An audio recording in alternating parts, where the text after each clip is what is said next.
수요일에는 우리가 에베소서 말씀을 함께 살펴보고 있습니다. 오늘은 에베소서 3장 말씀을 읽었습니다. 이 에베소서 3장을 보면서 우리가 이 3장의 상황을 좀 먼저 파악해 볼 필요가 있습니다. 우리 1절을 한번 같이 읽어볼까요? 1절을 같이 읽습니다. 시작. 이러므로 그리스도 예수의 일로 너희 이방인을 위하여 갇힌 자 된 나 바울이 말하거니와. 지금 3장의 그 1절을 보면은 바울이 어떤 상황에 있는가를 우리가 짐작할 수 있죠. 바울은 지금 로마 감옥에 갇힌 상태였습니다. 무슨 일로 갇혔는가? 1절의 표현대로 하면은 이방인들을 위하여 갇혔다. 그리스도의 예수의 일로, 그리스도 예수를 증거하는 일 때문에 이방인들을 위하여, 사도 바울은 유대인들을 주로 대상으로 한 것이 아니라 로마 제국에 사는 이방인들을 대상으로 그리스도의 예수의 그 복음을 증거하는 일로 인해서 로마 감옥에 갇혀 있었던 것이죠. 가령 이 편지를 받는 에베소 성도들이나 이 편지를 회람했던 그 지역의 인근 그 도시에 있는 그 성도들, 그들은 대부분 이방인 그리스도인이라 말할 수 있습니다. 이런 상태에서 사도 바울이 편지를 하며 말하고 있습니다. 그렇다면 이 3장에서는 어떤 문제가 있었기에 어떤 상황을 염두에 두고 편지를 하는가? 13절을 우리 한번 같이 읽어볼까요? 13절 같이 읽습니다. 시작. 그러므로 너희에게 구하노니 너희를 위한 나의 여러 환난에 대하여 낙심하지 말라. 이는 너희의 영광이니라. 지금 13절 표현에서 우리가 짐작할 수 있는 것은 무엇이겠습니까? 지금 이 편지를 받는 에베소 성도들, 또 이 편지를 회람하고 있는 그리스도인들이 사도 바울이 복음을 증거하면서 감옥에 갇혀 있는 그 일로 인해서 낙심을 했던 것 같습니다. 그도 그럴 것이 그들의 지도자죠. 그들의 지도자인 바울이 이렇게 감옥에 갇혀 있고 또 그뿐만 아니라 여러 가지 어려움과 환난을 받고 있는 그런 상황으로 인해서 에베소 교인들은 근심에 빠졌고 또 그로 인해서 낙심하게 됐던 것이죠. 사실 그 이유를 모르고 그저 겉모습만 보면 상상해 보십시오. 로마 감옥에 지도자가 갇혀 있습니다. 그러면 그 이유는 모른다 하더라도 그저 겉모습만 보면 지도자가 감옥에 있는 상황은 그렇게 좋은 모습은 아니겠죠. 특히 영적인 지도자라 그러면 뭔가 보통 사람과는 좀 다르고 또 무조건 어떤 일에 있어서는 형통하고 더 어떤 능력에 있어서는 보통 사람보다 훨씬 많은 그런 사람이라고 생각할 법하지 않겠습니까? 그런데 지금 사도 바울은 정작 어땠느냐? 그렇지 않다는 겁니다. 오히려 남들보다 환난을 더 받아요. 형통한 게 아니라 고통을 당하고 있습니다. 보통 사람들조차도 낯선 감옥에 갇혀 있습니다. 우리말로 하면 호적의 빨간 줄을 긋게 되는 그런 상황 속에 지도자가 처해 있었던 것입니다. 그러니 당시의 성도들이 근심에 빠질 만도 하지 않겠습니까? 만일 여러분들이 그 입장이라고 생각해 보세요. 지도자인 제가 감옥에 갇혀 있고 또 형통하지 못하고 오히려 여러 가지 어려움을 받고 있다고 생각해 보십시오. 그것 때문에 근심이 생기지 않겠습니까? 낙심하지 않겠습니까? 당시 에베소 이 성도들이 그런 형편에 있었던 겁니다.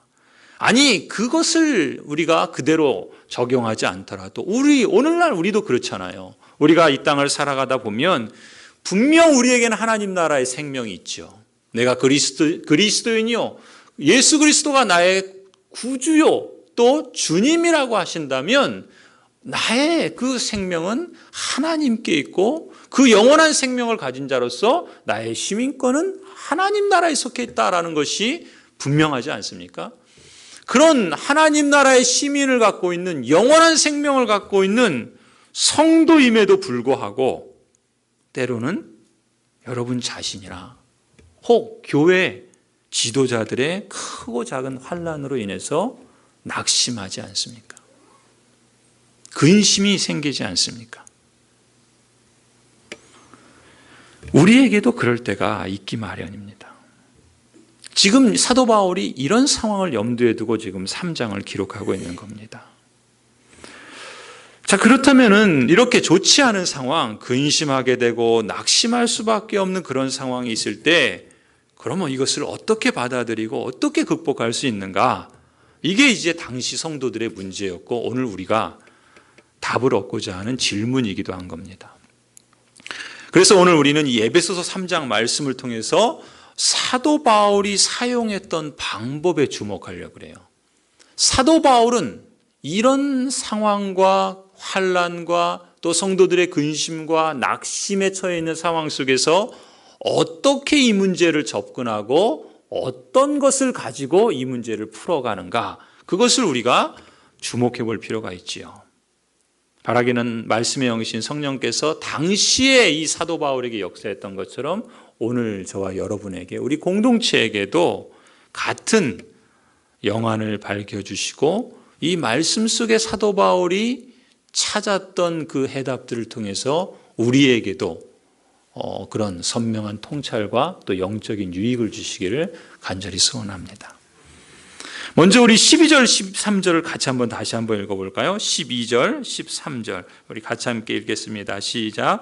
우리가 그 안에서 그를 믿음으로 말미암아 담대함과 확신을 가지고 하나님께 나아감을 얻느니라. 그러므로 너희에게 구하노니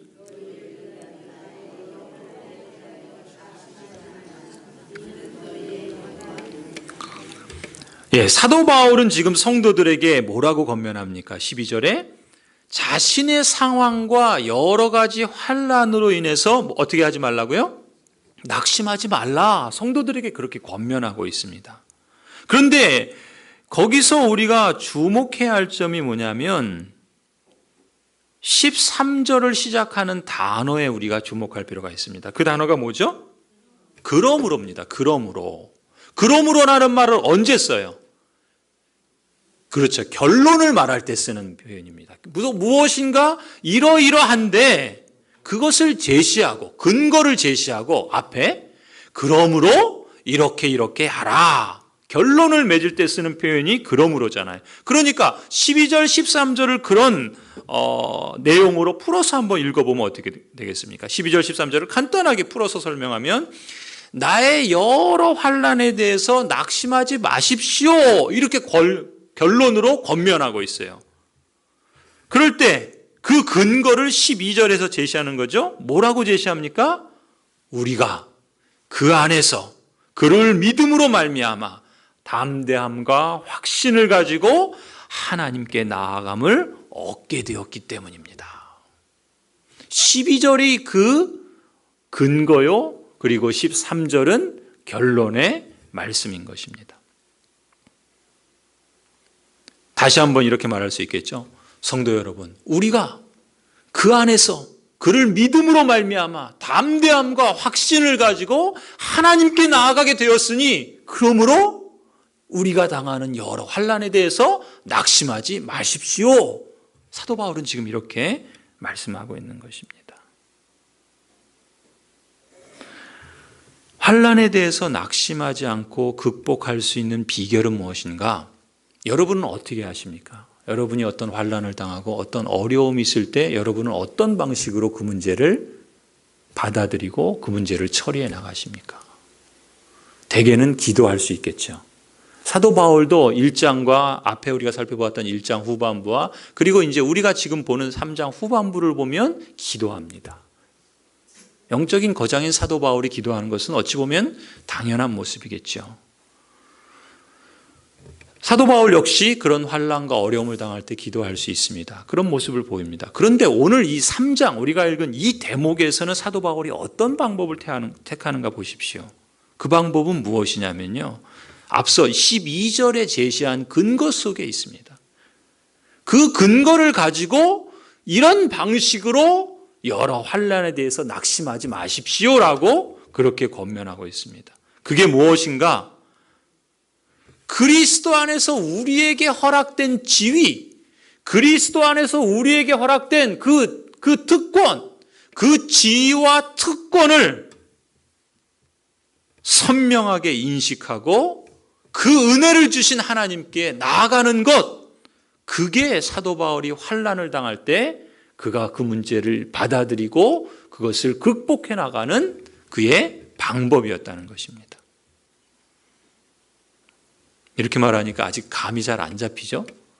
그리스도 안에서 허락해 주신 그 지위와 그 특권, 그것으로 인해서 사도 바울은 그 여러 환난에 대한 낙심의 문제를 풀어갔다. 그걸 좀 더 본문에서 어떻게 설명하고 있는지를 구체적으로 찾아보려고 합니다. 우리가 2절과 7절을 함께 읽으려고 하는데요. 여러분 2절과 7절을 읽으시면서 이 두 절 모두에서 나오는 공통된 표현이 있어요. 한번 그 표현을 찾아보시면서 한번 읽어보시기 바랍니다. 먼저 우리 2절을 같이 읽겠습니다. 2절 시작. 너희를 위하여 내게 주신 하나님의 그 은혜의 경륜을 너희가 들었을 터이라. 7절을 한번 또 읽습니다. 7절 시작. 이 복음을 위하여 그의 능력이 역사하시는 대로 내게 주신 하나님의 은혜의 선물을 따라 내가 일꾼이 되었노라. 자, 2절 7절에서 공통되게 나오는 표현이 뭐가 있습니까? 은혜. 그리고요, 경륜. 또 찾아보세요. 똑같은 표현이 있습니다. 은혜를 중심으로 앞부분을 한번 보세요. 어떻게 표현되어 있습니까? 그렇죠. 내게 주신 하나님의 그 은혜. 2절 그렇게 되어 있죠. 7절 어떻게 되어 있어요? 내게 주신 하나님의 은혜. 똑같은 표현을 지금 쓰고 있어요. 내게 주신 하나님의 그 은혜, 내게 주신 그 하나님의 은혜, 이렇게 지금 두 절 모두 똑같은 표현을 사용하고 있죠. 그건 사도 바울이 의도적으로 썼다고 말할 수 있겠죠. 어떤 상황에서요? 지금 사도 바울이 감옥에 갇혀 있고 그것으로 인해서 여러 환난을 당하는데 그 일 때문에, 지도자가 감옥에 갇혀 있고 환난을 당하니까 에베소 성도들이 그것 때문에 낙심하고 그래서 근심에 빠져 있는 겁니다. 그런데 사도 바울은 낙심하지 마십시오 이렇게 말하면서 그 근거를 어디에 두고 있냐면 그리스도 안에서 우리에게, 자신에게 부여하신, 우리 신자에게 부여하신 그 지혜와 특권으로 말미암아 하나님께 나아가게 된 그 사실로 인해서 여러분 낙심하지 마십시오. 그렇게 말하는데 그것을 좀 더 구체적으로 표현한 게 뭐냐면 2절과 7절에 표현된 바로 이 공통된 단어입니다. 내게 주신 하나님의 은혜. 내게 주신 그 하나님의 은혜 때문에 하나님께 나아갈 수 있다는 겁니다. 하나님께 나아갈 수 있기 때문에 낙심하지 말라는 겁니다. 그럼 한번 보세요. 2절 7절을 다시 보시면서 내게 주신 하나님의 은혜라는 말 두 절 모두 그 다음에 뒤따르는 단어가 있죠. 각각 뭐가 있죠? 2절에는 뭐가 있습니까? 그렇죠. 경륜. 내게 주신 하나님의 은혜 경륜 이렇게 표현했어요. 7절은요. 그렇죠. 선물. 내게 주신 하나님의 은혜 선물 이렇게 표현하고 있어요. 그러니까 사도 바울은 지금 뭘 말하고 있냐면 그리스도 안에서 그 안에서 그로 말미암아 담대함과 확신을 가지고 하나님께 나아갈 수 있게 되었다. 무엇을 근거로요? 내게 주신 하나님의 은혜 경륜이 내게 있기 때문에, 내게 주신 하나님의 은혜 선물이 있기 때문에, 그 경륜과 선물 때문에 내가 하나님께 나아갈 수 있으니 그러니 여러분 낙심하지 마십시오. 지금 이렇게 지금 말하고 있는 거예요. 그리스도 안에서 자신에게 허락해 주신 지위와 특권을 사도 바울은 뭘로 표현합니까? 경륜과 선물로 표현하고 있어요. 경륜과 선물로 표현하고 있어요. 자, 다시 한번 전체적인 내용을 3장 1절부터 13절이 읽어보면은 무슨 말인지 잘 모를 수 있어요. 그래서 제가 이렇게 정리를 해드리는데 그 전체 1절부터 13절까지를 간단하게 요약하면 이렇게 말할 수 있어요. 하나님께서 내게 주신 그 은혜의 경륜이 있기 때문에, 하나님께서 내게 주신 그 은혜의 선물이 있기 때문에 우리가 그리스도 안에서 그리스도를 믿음으로 말미암아 담대함과 확신을 가지고 하나님께 나아갈 수 있습니다. 그러니 성도 여러분 나의 여러 환난에 대해서 낙심하지 마십시오. 이렇게 지금 말하고 있는 겁니다. 여러분의 표정을 보니까 이해한 것도 같고 아직 아리까리한 것도 있는 것 같아요. 이해하셨습니까? 예, 잘하셨습니다.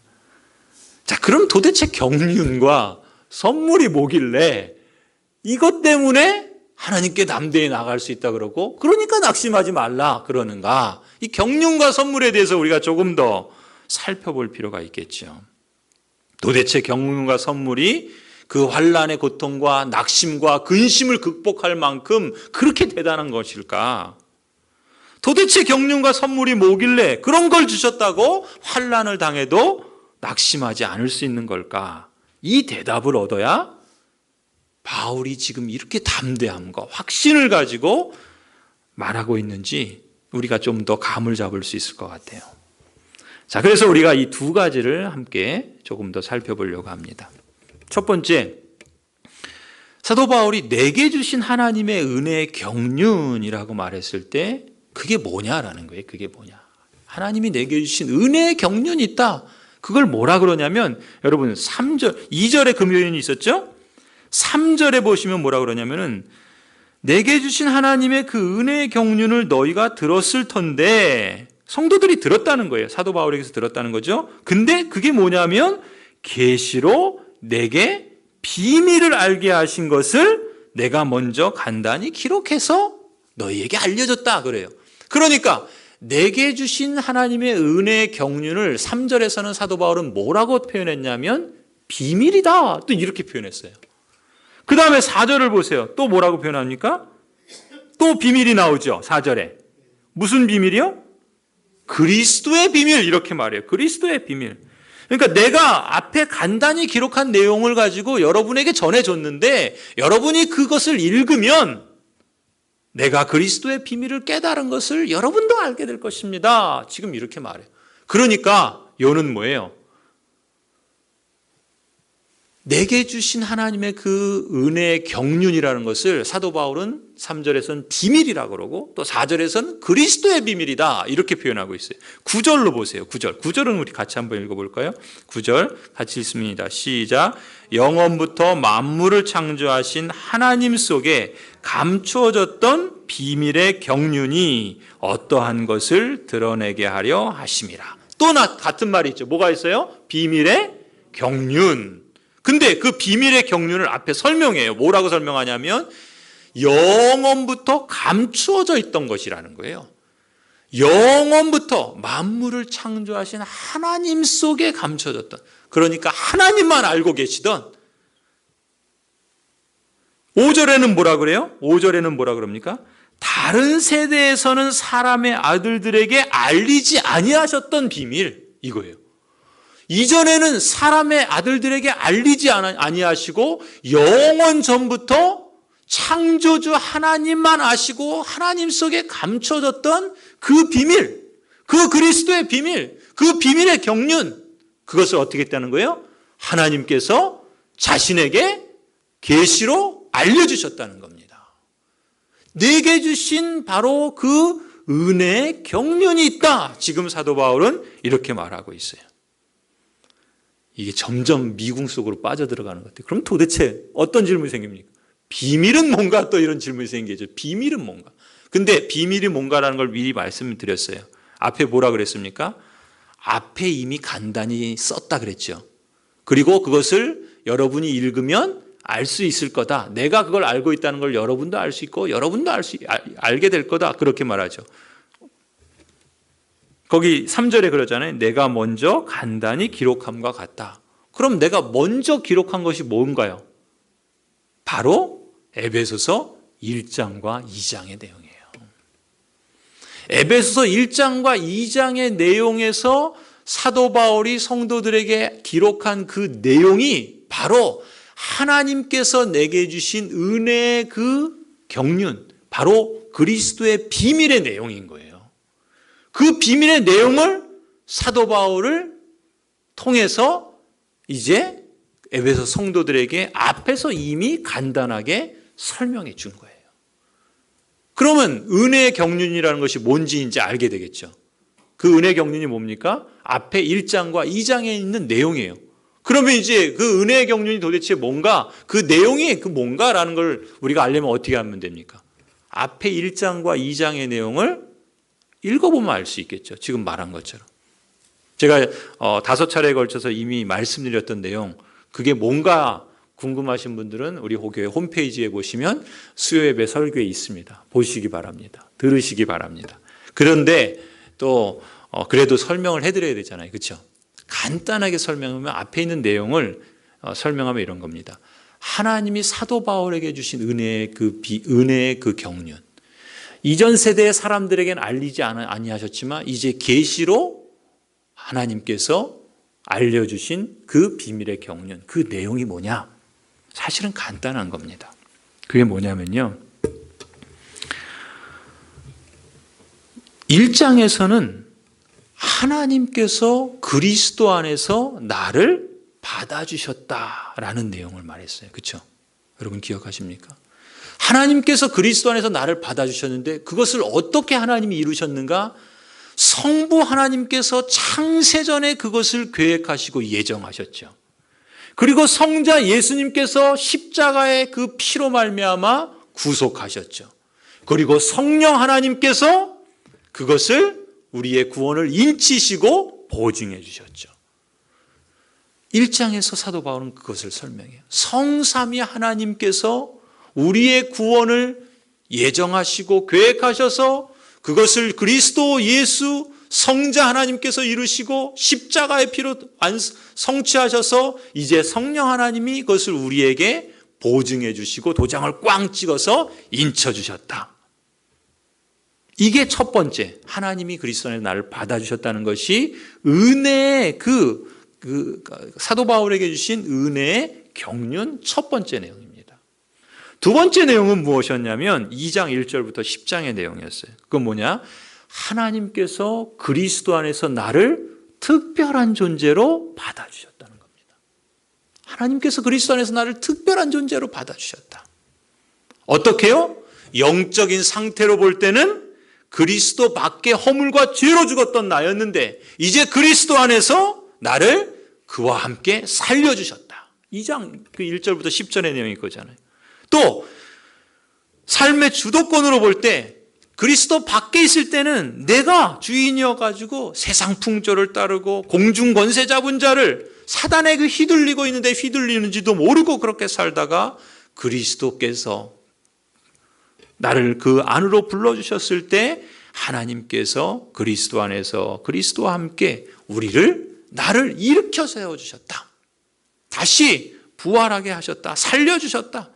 또 신분으로 볼 때 본질상 진노의 자녀였는데 그런데 그리스도 안에서 우리를 그와 함께 하늘에 앉혀주셨다. 이것이 두 번째 내용입니다. 두 번째 내용은 뭐예요? 하나님께서 그리스도 안에서 나를 특별한 존재로 받아주셨다. 이게 은혜의 경륜의 두 번째 내용입니다. 세 번째는 뭔가? 그것은 2장 11절부터 나오는 내용입니다. 하나님께서 그리스도 안에서 나를 새로운 가족 공동체에 속하게 하셨다. 새로운 가족 공동체가 뭡니까? 교회죠. 그걸 뭐라고 그랬어요? 2장 10절에 보면은 포이에마, 하나님의 작품이다. 그가 만드신 바다. 그러면서 우리는 하나님의 작품이다라고 하면서 하나님, 성부 하나님을 우리가 다 전혀 관계도 없던 사람들이 다 함께 아버지라 부르면서 뭐가 되었습니까? 하나님의 가족이 되었다. 예수 그리스도의 십자가로 말미암아 전혀 상관도 없던 사람들이 몸의 지체가 되었다. 그리스도의 몸이 되었다. 그리고 우리는 본질상 진노의 자녀였는데 하나님께서 우리를 하나님의 자녀로 삼아주셨을 뿐만 아니라 그런 우리들이 함께 성령이 거하시는 거룩한 건물, 성령의 전이 되게 하셨다. 이것이 하나님께서 우리를 특별한 존재로 포이에마로 아버지의 그 하나님의 가족으로 예수 그리스도의 몸으로 그리고 성령의 전으로 우리를 그렇게 새로운 가족 공동체에 속하게 하셨다. 이것이 세 번째 내용입니다. 이게 믿음의 내용이 되어야 하는 거고요. 이것이 하나님께서 사도 바울에게 주신 은혜의 경륜이라는 겁니다. 경륜이라는 말을 쉽게 부르면 하나님의 뜻과 계획과 이루시는 능력이라는 거예요. 그러니까 사도 바울이 하나님께서 그리스도 안에서 자신을 받아주셨고 특별한 존재로 삼아주셨고 새로운 가족 공동체에 속하게 하셨다는 그 놀라운 비밀을 이전에는 알려주시지 않았던 그 하나님 속에 감춰졌던 그 은혜의 경륜의 비밀을 자신에게 알려주셨다. 내게 주신 그 하나님의 은혜의 경륜이 있기 때문에 내가 담대함과 확신을 가지고 하나님께 나아가게 되었다. 그러니 환난을 받는다고 낙심하지 마십시오. 지금 그렇게 말하고 있는 거예요. 성도 여러분, 그렇다면 그게 여러분하고 무슨 상관이 있습니까? 그게 저하고 무슨 상관이 있습니까? 사도 바울이 하나님께서 계시로 알려주셔서 그는 그렇게 하나님을 알고 담대함과 확신을 가지고 하나님께 나아갈 수 있어서 환난에 대해서 근심하지 말라, 낙심하지 말라 하는데 그것이 여러분하고 저하고 무슨 상관이 있습니까? 이렇게 물으셔야 됩니다. 그럼 사도 바울에게 주셨던 그 은혜의 경륜은 그에게만 주셨는가라는 거예요. 오늘 우리가 읽은 본문에 뭐라고 그랬습니까? 3절에 곧 계시로 내게 비밀을 알게 하신 것은 뭐라고요? 내가 먼저 간단히 기록함과 같으니. 그 다음에 4절 뭐라 그럽니까? 그것을 읽으면 내가 그리스도의 비밀을 깨달은 것을 너희가 알 수 있으리라. 아멘이죠. 그리스도인은 누굽니까? 사도 바울에게 주셨던 그 은혜의 경륜, 그 비밀을 우리도 소유한 자라는 겁니다. 지금 성경이 그것을 우리에게 말씀하고 있는 거예요. 1차적으로 이 에베소 성도들, 사도 바울 때문에 그들의 지도자 때문에 염려하고 근심하고 낙심한 성도들도 여러분도 나와 같은 하나님께서 내게 주신 그 은혜의 경륜을 여러분도 알고 있습니다. 여러분도 제게서 배웠습니다. 그러니 여러분도 나와 같은 그 비밀에 참여한 자요, 경륜을 가진 자이기 때문에 그러니 환난 받는다고 낙심하지 마십시오. 오히려 뭐라 그래요? 13절에 이는 너희의 영광이라까지 이렇게 말합니다. 환난 받는 거 근심하는 정도가 아니라 이것이 너희의 영광이라는 거예요. 뭐가요?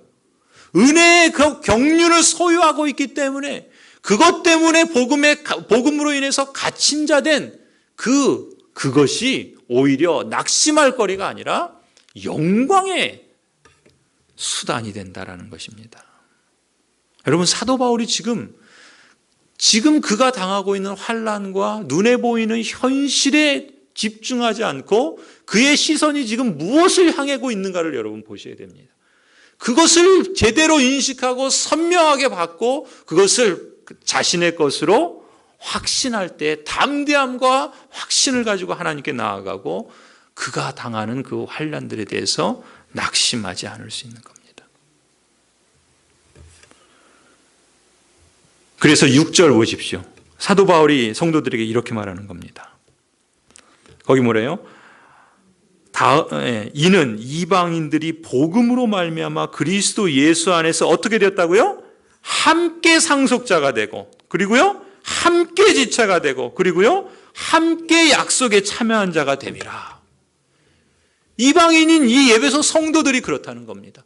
오고 오는 이 말씀을 읽고 그것을 받고 그것을 믿는 사람들 모든 성도들도 함께 상속자가 되고 함께 참여자가 되고 함께 그 은혜를 소유한 자가 된 거다. 이제 저와 여러분이 그렇다는 겁니다. 이것은 사도 바울 개인의 이야기만이 아니라 오늘 예수 그리스도를 믿는 그 안에서 그로 말미암아 하나님의 자녀가 된 하나님의 백성들에게 주신 성경의 선언이라는 것이죠.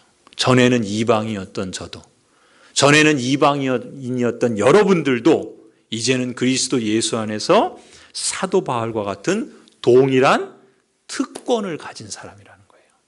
앞서 제가 뭐라고 그랬습니까? 그리스도 안에서 부여받은 지위와 특권으로 인해서 이랬죠?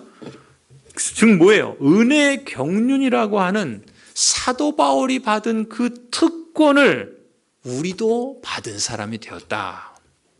바울에게만 주신 하나님의 은혜의 경륜이 아니라 저나 여러분에게도 주신 하나님의 은혜의 경륜이 있다. 그걸 나에게 계시로 알려주시고 그리스도 안에서 내가 그걸 소유하고 있다는 사실, 그걸 기억하라는 겁니다.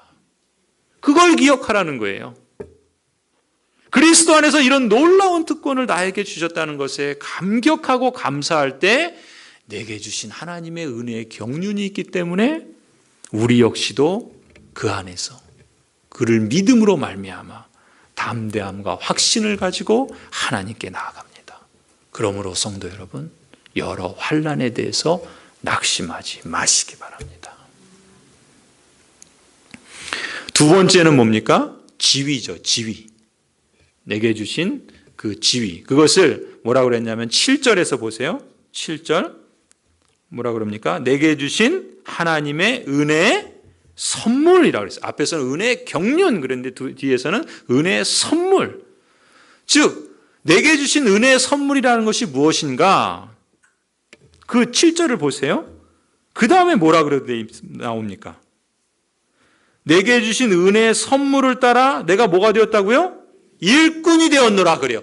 내게 주신 은혜의 선물로 인해서 내가 일꾼이 되었다. 그러니까 내게 주신 은혜의 선물이라는 것은 뭐예요? 내가 일꾼 된 것이 은혜의 선물이라는 거예요. 앞서 사도 바울은 하나님의 은혜로 말미암아 비밀의 경륜을 받았다. 엄청난 특권을 하나님께서 내게 주셨다. 그 세 가지 그리스도 안에서 여러분 기억하시죠? 처음에 제가 거울 보면서 새벽에 일어나서 거울 볼 때 뭐라고 그런다고요? 하나님께서 그리스도 안에서 나를 받아주셨다. 또 두 번째는요, 하나님께서 그리스도 안에서 나를 특별한 존재로 삼아주셨다. 세 번째는요, 하나님께서 그리스도 안에서 나를 새로운 가족 공동체로 속하게 하셨다. 바로 그겁니다. 그거예요. 에베소서에서 말하는 비밀의 경륜이 그겁니다. 그것을 하나님께서 바울에게만 주신 것이 아니라 우리에게도 그 엄청난 특권을 주셨다는 거예요. 그뿐만이 아니라 지금 7절에서는 어떻게 나가냐면은 하나님께서 내게 주신 은혜의 선물, 곧 나로 하여금 일꾼이 되게 하셔서 그 비밀을 섬기고, 8절에서는 뭐라 그래요? 전하고, 9절에서는 뭐라 그러게요? 드러나게 하는 그런 일꾼이 되게 하셨다. 이게 그리스도 안에서 하나님께서 내게 주신 은혜의 선물이요, 특별한 지위라는 겁니다. 우리의 지위가 어디에 있느냐? 여러분이 이 세상에 어떤 지위에 있든 그것은 하나님의 보실 때 중요한 것이 아닙니다. 세상에서 사람들이 나를 높게 보느냐, 낮게 보느냐, 그건 중요하지 않아요. 하나님이 보실 때 내게 주신 지위가 있다는 거예요. 그 지위는 무엇인가? 은혜의 선물이라는 겁니다.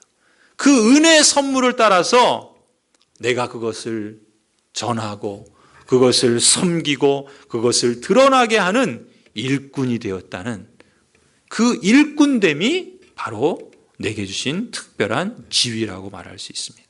그러니 내게 주신 이 특별한 지위가 있으니 내가 담대함과 확신을 가지고 하나님께 나아갈 수 있다. 그러니 성도 여러분, 환난을 당한다고 낙심하지 마십시오. 지금 이렇게 말하고 있다는 거예요. 그런데 이 지위가 어떤 지위냐는 거예요. 그걸 보셔야 됩니다. 이 지위가 어떤 지위냐면은 이 지위는요, 이방인들을 그리스도에게 연합시키는 지위입니다. 이방인들을 그리스도에게 연합시키는 지위.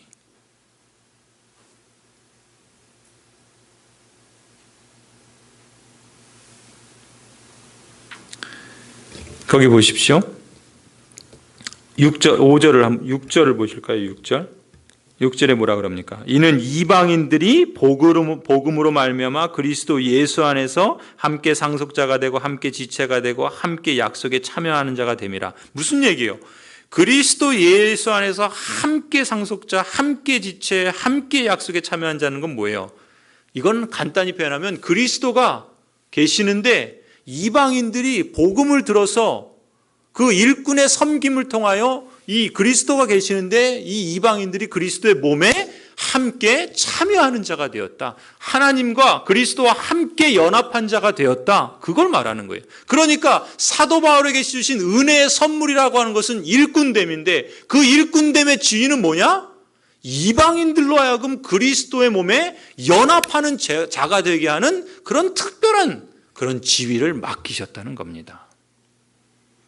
그러니 사도 바울은요, 뭐라 그럽니까? 거기 8절 보세요. 모든 성도 중에 자신을 뭐라 그래요? 지극히 작은 자보다 더 작은 자라 그래요. 자신을 보면 인간적으로 보면 참 연약한 자라는 거예요. 작은 자라는 겁니다. 그런데 그 다음 뭐라 그래요? 그런 나에게 이 은혜를 주신 것은 측량할 수 없는 그리스도의 풍성함을 이방인에게 어떻게 하라고요? 전하게 하죠. 이방인들에게 그리스도의 그 풍성함, 세번역 성경에서는 그리스도의 그 부요함 이렇게 표현하고 있어요. 그것을 나 같은 지극히 작은 자, 그것보다 더 작은 나에게 그 일꾼됨이라는 지위를 주셔서 사람들에게 그리스도와 연합할 수 있도록 맡기셨다는 거예요. 그걸 전하게 하셨다는 거예요. 그러니 내가 얼마나 그리스도로 인해서 특별한 사람이냐는 거예요. 인간적으로 보면 나 자신은 아무것도 아니지만 그리스도께서 내게 주신 그 은혜의 선물 때문에, 그 직분 때문에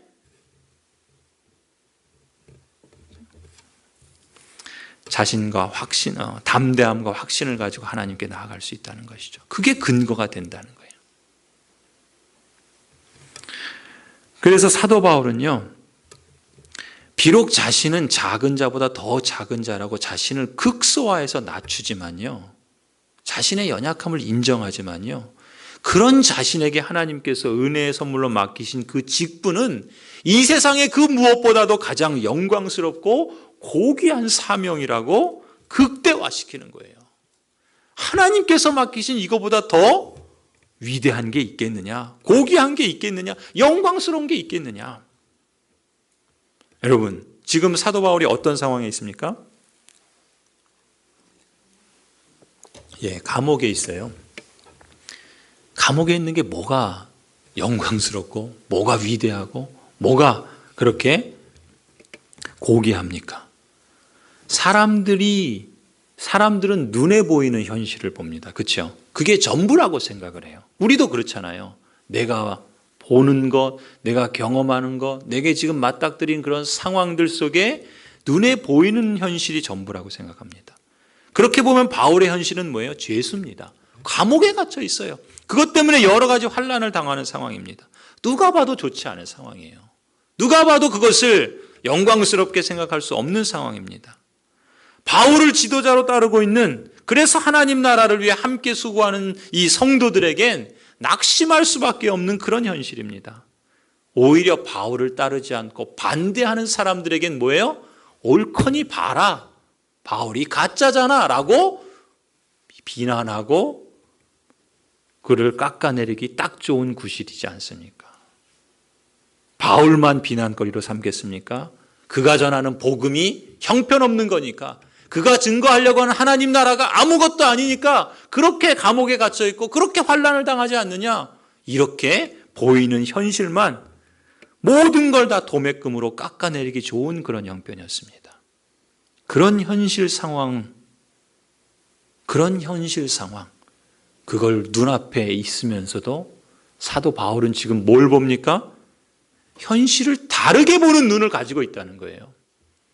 다르게 볼 수 있는 눈을 하나님께서 은혜의 선물로 주셨다는 것입니다. 하나님이 자신에게 주신 은혜를 따라보는 영적인 눈을 갖고 있다는 거예요. 감옥과 같이 사방이 막힌 것 같은 상황이어도, 그래서 모두가 겉에 보이는 상황에만 사로잡혀 낙심하고 있을 때에도 바울은 그 상황이 하나님께 받은 그 사명을 감당하고 그 하나님만을 삶의 목적으로 삼고, 그래서 그 하나님을 따르는 그 과정 속에서 겪어야만 하는 필연적인 그런 상황이라고 한다면 그것은 실패가 아니고 그것은 낙심거리가 아니라 그것은 영광의 증거라는 겁니다. 그래서 주를 위한 투옥이나 그 환난은 수목거리가 아니라 오히려 영광이다. 영광이다. 그렇게 말하는 거예요. 그래서 바울은 성도들도 자신이 보는 그런 안목을 갖기를 권하는 겁니다. 그래서 이렇게 말하는 거죠. 그러므로 너희를 구하노니 너희를 위한 나의 여러 환난에 대하여 낙심하지 말라. 이는 너희의 영광이니라. 바울이 이 사명을 받은 것처럼요, 이 직분을 받은 것처럼요, 우리 역시도 그 사명을 받았다 믿습니다. 그렇지 않습니까? 바울이 그 사명을 영광스럽게 여기는 것처럼 우리 역시도 우리에게 주신 그 은혜의 선물, 그 직임, 그 지위, 우리 역시 얼마나 영광스러운 직임을 받았는지 인식하고 그것을 받아들이는 자가 복된 사람인 것입니다. 내게 주신 하나님의 은혜의 선물인 일꾼으로서의 지위. 바울은 자신의 사역을 이렇게 인식했습니다. 9절을 한번 보세요. 9절에 뭐라고 말합니까? 영원부터 만물을 창조하신 하나님 속에 감추어졌던 비밀의 경륜이 어떠한 것을 어떻게 한다고요? 드러내게 한다는 거예요.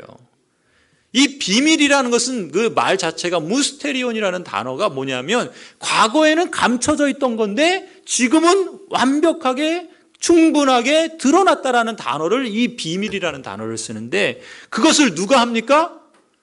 은혜의 선물로 받은 그 직분을 받은 자신을 통해서 그걸 드러나게 한다는 거예요. 그런데 이 드러나게 한다라는 표현이 어떤 의미를 담고 있냐면 어두움 가운데 있는데 그 어두움을 이렇게 환하게 밝히는 빛을 비추게 하는 것이다. 여러분, 이 표현을 할 때 사도 바울이 뭘 염두에 뒀을까요? 사도 바울이 다메섹으로 가면서 누구를 만납니까? 예수 그리스도를 만나죠. 예수 그리스도를 어떻게 만납니까?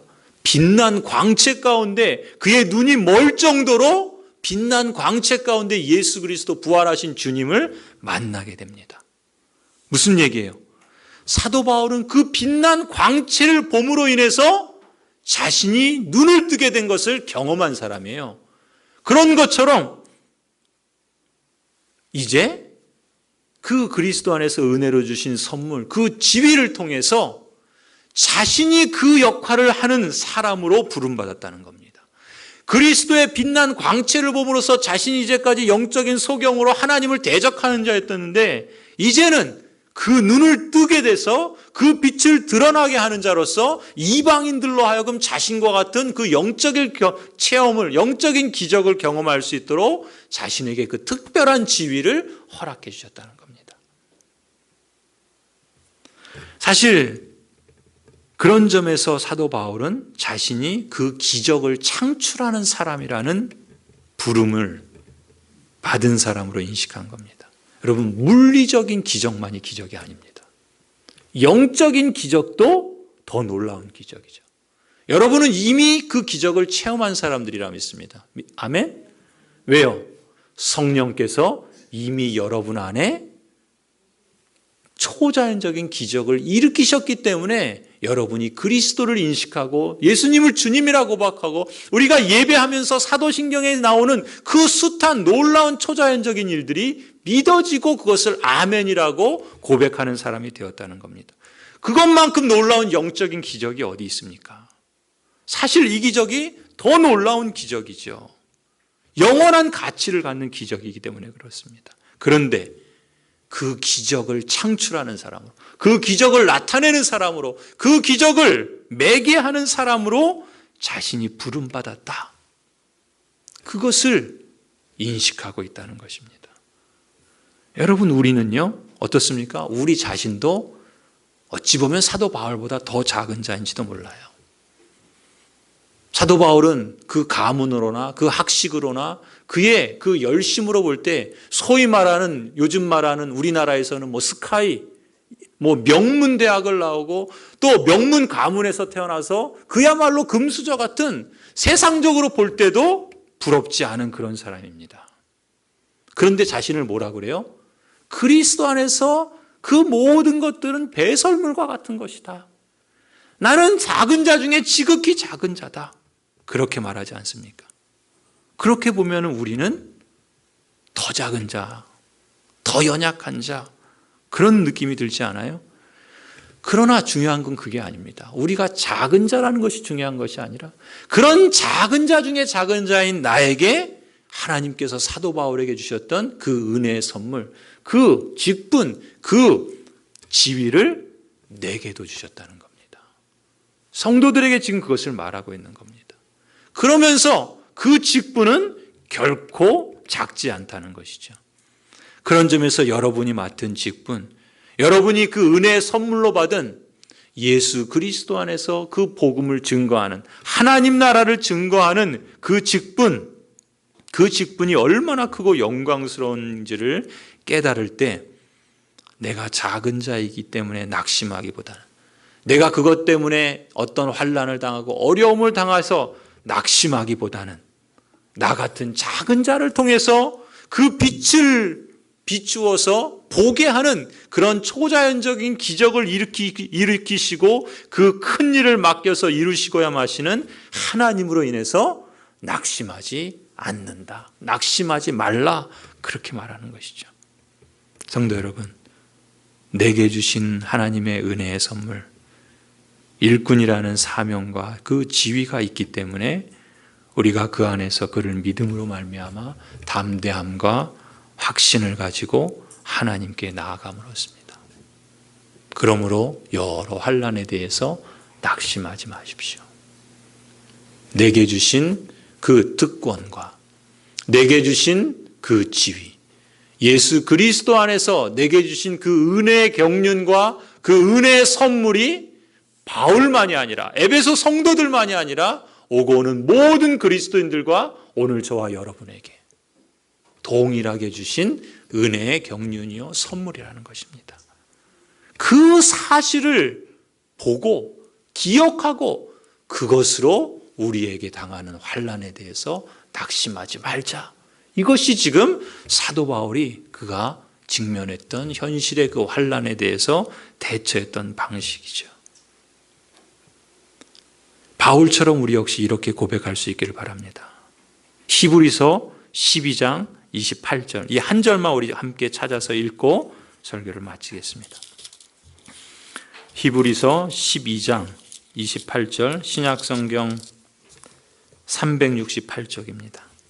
368쪽, 히브리서 12장 28절.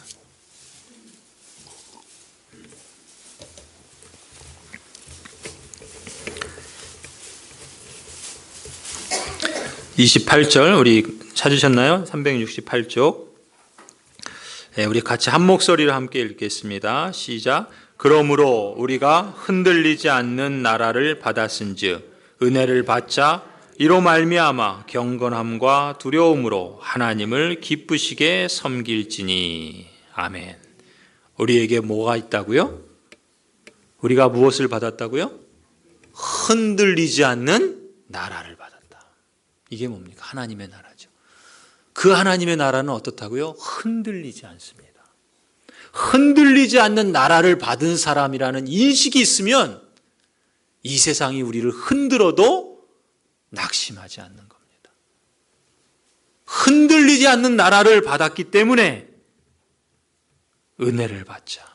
이로 말미암아 경건함과 두려움으로 하나님을 기쁘게 섬기자. 오늘 저와 여러분의 고백이 되었으면 좋겠습니다. 우리가 이 땅을 살아가며 우리에게 찾아오는 그런 여러 환난들에 대해서 여러분이나 또 교회 지도자들이나 우리들의 그 연약함으로 인해서 우리들이 그 복음 때문에 하나님 나라를 증거하는 것 때문에 경험하게 되는 여러 환난에 대해서 낙심하기보다는 우리에게 주신 그 경륜과 그 선물, 우리에게 주신 그 특권과 지위를 기억함으로써 우리가 믿음의 길을 경주해 나가는 저와 여러분이 되는, 그래서 그것이 영광이 되는 저와 여러분이 되기를 주님의 이름으로 간절히 축원합니다. 기도하시겠습니다.